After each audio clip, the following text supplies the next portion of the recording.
अरे, हमारे बेटे गौरव के लिए कोई अच्छी लड़की नजर में हो तो बताना। तुम तो जानती हो घर में किसी बात की कोई कमी नहीं है। खानदानी कपड़े का अपना व्यापार है। संयुक्त परिवार है हमारा। जेठ जेठानी और हमारा परिवार सब साथ में रहते हैं। पिछले साल बेटी की शादी कर दी। वो अपने ससुराल में खुश है। जेठानी की बहू भी आ गई है। गरीब घर से है बेचारी, चुपचाप अपने कामों में लगी रहती है। गौरव की इच्छा है कि उसकी पत्नी पढ़ी लिखी व आधुनिक हो, देखने सुनने में भी स्मार्ट हो। पर समस्या ये है कि आजकल की पढ़ी लिखी स्मार्ट लड़कियां छोटे शहर में शादी करना पसंद नहीं करती। उन्हें तो चाहिए मेट्रो सिटी, और हम रहने वाले हैं एकदम छोटे शहर महासमुंद के। अच्छे घर की पढ़ी लिखी लड़की छोटे शहर में आना ही नहीं चाहती। हमारा बेटा गौरव भी इंजीनियर है, देखने में भी अच्छा है, बड़ा बंगला है अपना। कोई भी लड़की आएगी तो सुखी ही रहेगी। सुधा जी ने अपनी ममेरी बहन माया से किसी शादी समारोह में कहा। हाँ दीदी, सच कहा। आजकल की पढ़ी लिखी लड़की गांव में जाना ही नहीं चाहती। उनके लिए शहर में रहने के बाद गांव में एडजस्ट करना बहुत मुश्किल होता है। उनके लिए जीवन मुश्किल भरा हो सकता है, क्योंकि गांव और शहर की मानसिकता में फर्क होता है। गांव में अभी भी पुरानी परंपराओं और मान्यताओं को ही तरजीह दी जाती है। लड़कियों के लिए एकदम छोटे शहर के रहन सहन को स्वीकार कर पाना शायद मुश्किल होता है। आप तो पढ़ी लिखी व ऊंचे घराने की शहर की लड़की के सपने देखना छोड़ दो। छोटे शहर की गरीब घर की साधारण सी घरेलू लड़की को बहू बनाकर ले आओ गौरव के लिए। 28 साल का हो रहा है गौरव, माया ने कहा। सुधा जी ने समस्या के समाधान के लिए अपने दिल की बात अपनी ममेरी बहन से की थी, पर उसने तो उनके जले पर नमक डालकर समस्या को और बढ़ा दिया। सुधा जी का संयुक्त परिवार था। छोटे शहर या यूं कहें गांव का प्रतिष्ठित परिवार था उनका। गांव में उनका इकलौता कपड़े का शोरूम था, जिसमें सुधा जी के पति मनोज जी, उनके जेठ किशोर जी और किशोर जी का बेटा आशीष बैठते थे। अब तो सुधा जी का बेटा गौरव भी दुकान में बैठने लगा था, जबकि उसके करने लायक वहां कुछ खास नहीं था, पर शोरूम की कमाई बढ़िया थी। अरे मनोज, अपना गौरव इंजीनियर है, तो क्यों ना उसे शहर में नौकरी करने के लिए भेज दिया जाए। हम उसके वहां रहने के लिए फ्लैट का इंतजाम भी कर देंगे। इससे होगा ये कि लोगों को पता चलेगा कि गौरव बड़े शहर में नौकरी करता है, खानदानी घर का लड़का है, तो अच्छे घर की बेटियों के रिश्ते आने लगेंगे। फिर एक बार शादी हो जाए, अच्छी लड़की बहू बनकर घर आ जाए, तो धीरे से गौरव को यहीं वापस फैमिली बिजनेस में बुला लेंगे। क्यों, क्या कहते हो? मनोज जी के बड़े भाई किशोर जी ने उन्हें सुझाव दिया। हाँ भैया, सुझाव तो आपने सही दिया। अच्छी पत्नी पाने के लिए बेटे को बड़े शहर जाना होगा, मनोज जी ने कहा। जल्द ही गौरव मेट्रो सिटी मुंबई में नौकरी के लिए कई कंपनियों में आवेदन देने लगा। उसने प्राइवेट कॉलेज से इंजीनियरिंग की थी, वो भी औसत अंकों के साथ। इस लिहाज से उसे एक प्राइवेट कंपनी में 40,000 महीने की नौकरी मिल गई। लेकिन शादी के बायोडेटा में 40,000 वेतन की जगह 65,000 महीना वेतन बताया गया। अब एड़ी चोटी का जोर लगाकर बहू की तलाश शुरू होती है। किसी रिश्तेदार के जरिए आयुषी का रिश्ता गौरव के लिए आता है। आयुषी ने CS यानी कंपनी सेक्रेटरी का एग्जाम क्लियर किया था। वो CS बन चुकी थी। किसी अच्छी कंपनी या फर्म में जॉब करना उसका लक्ष्य था। उसने CS बनने में मेहनत भी खूब की थी, ना दिन देखा ना रात। बाहर घूमना फिरना, टीवी, शादी ब्याह सब छोड़ दिया था। बस पढ़ाई में ही पूरा फोकस लगा दिया था। साथ ही साथ आयुषी सुंदर व संस्कारी लड़की थी। गौरव और आयुषी के रिश्ते की बात आगे बढ़ती है। आयुषी जानती थी कि गौरव मुंबई में जॉब करता है, अपना फ्लैट है, खानदान भी नामी है। मुंबई जैसे बड़े शहर में उसके लिए भी नौकरी के कई दरवाजे खुल जाएंगे। उसे भी किसी अच्छी कंपनी में नौकरी मिल जाएगी। आयुषी ने गौरव और उसके परिवार से पहली मुलाकात में ही कहा, मैंने बहुत मेहनत से CS की परीक्षा पास कर अपने नाम के आगे CS लगवाया है। मैं शादी के बाद जॉब करना चाहती हूँ। मुझे घर के काम भी आते हैं, पर मैं घर पर फुल टाइम हाउसवाइफ बनकर नहीं रह सकती। हाँ हाँ बेटा, तुम चाहो तो नौकरी कर सकती हो, हमें कोई ऐतराज नहीं है। गौरव के पिता मनोज जी ने अपने ही समाज की पढ़ी लिखी व सुंदर संस्कारी बहू मिलने के लालच में कहा। गौरव ने भी इस बात पर सहमति दर्शाई। कुछ ही महीनों में दोनों परिवारों की सहमति से बिना किसी विघ्न के गौरव और आयुषी की शादी हो जाती है। शादी के बाद कुछ समय अपने ससुराल महासमुंद रहने के बाद आयुषी गौरव के साथ मुंबई आ जाती है। मुंबई आने के बाद बिना वक्त गवाए आयुषी ने अच्छी जॉब ढूंढनी शुरू कर दी। जल्द ही उसे एक कंपनी में जॉब मिल गई, वो भी पूरे 1 लाख महीने की। आयुषी घरेलू सहायिका की मदद से घर और नौकरी दोनों बखूबी संभाल रही थी। सब कुछ सही चल रहा था। उनकी शादी को साल भर भी पूरा नहीं हुआ था कि एक दिन गौरव के पापा का फोन आता है। गौरव, हमने तुम्हें मुंबई सिर्फ अच्छी पत्नी पाने के लिए भेजा था। अब तुम्हारी शादी हो चुकी है, इसलिए तुम लोग अब वापस हमारे पास आ जाओ। तुम्हारी 40,000 की नौकरी में क्या रखा है? यहाँ आकर अपना फैमिली बिजनेस संभालो, नहीं तो आगे चलकर सारा का सारा बिजनेस तुम्हारे बड़े पापा का बेटा ना हड़प ले। आज नहीं तो कल मेरे बाद तुम्हें ही तो सब संभालना है, तो क्यों ना अभी वापस आ जाओ। गौरव के पापा ने फोन पर गौरव से कहा। गौरव ने हिचकिचाते हुए आयुषी से सारी बात कही। आयुषी, हमें नौकरी छोड़कर वापस गांव जाना होगा, अपना फैमिली बिजनेस देखने। गौरव ने कहा, यह आप कैसी बात कर रहे हैं? मैंने शादी से पहले ही आप लोगों से साफ तौर पर कहा था कि मैं जॉब करना चाहती हूँ। यहाँ मुंबई में मुझे अच्छी जॉब मिल भी गई है।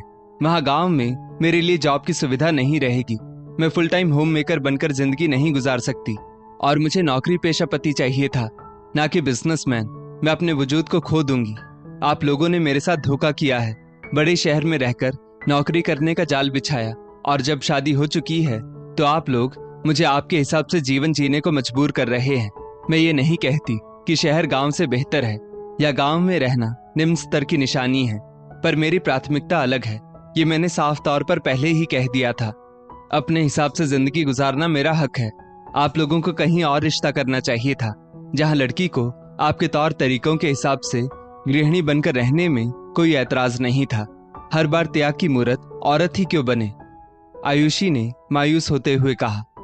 आयुषी ने इस बारे में अपने मायके वालों से बात की तो उन्होंने भी कहा, बेटा जैसा भी हो अपना घर संभाल लो। अगर तू शादी तोड़कर आई तो यहाँ तेरे भाई भाभी तुझे रखेंगे, इसकी क्या गारंटी है? अब हम भी तो तेरे भाई पर आश्रित हैं। थोड़ा बहुत एडजस्ट तो सबको करना पड़ता है। गौरव अपने माता पिता के दबाव में आकर बड़े शहर की नौकरी छोड़ गांव में बसने को राजी हो जाता है, क्योंकि वो भी शोरूम में बैठे बैठे आराम की जिंदगी जीना चाहता था। घर के बड़े बाकी सब तो संभाल ही रहे थे। आयुषी गौरव से प्यार करती थी, संस्कारी लड़की थी। वो अपने पति को छोड़ना भी नहीं चाहती थी। ना चाहते हुए भी वो बेमन से अपनी अच्छी खासी नौकरी छोड़ पति के साथ ससुराल चली जाती है। आयुषी के लिए सिर्फ शहर नहीं बदला था, इसके साथ परिवार, माहौल, परिस्थितियां सब कुछ बदल गया था। करियर के लिए भी उसे वहां कोई उचित ऑप्शन नहीं दिख रहा था।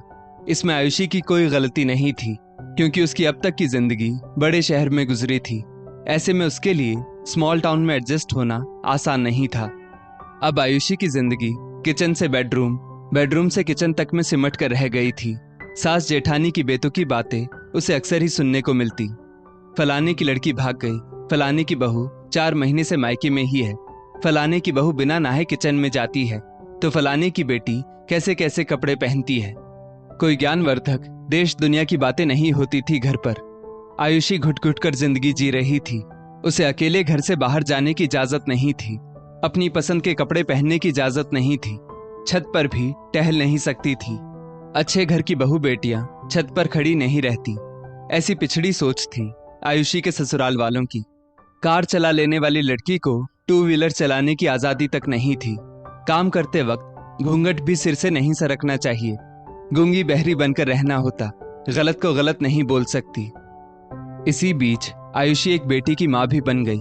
आयुषी अपनी परिस्थितियों से जरा भी खुश नहीं थी। वो डिप्रेशन में जाने लगी।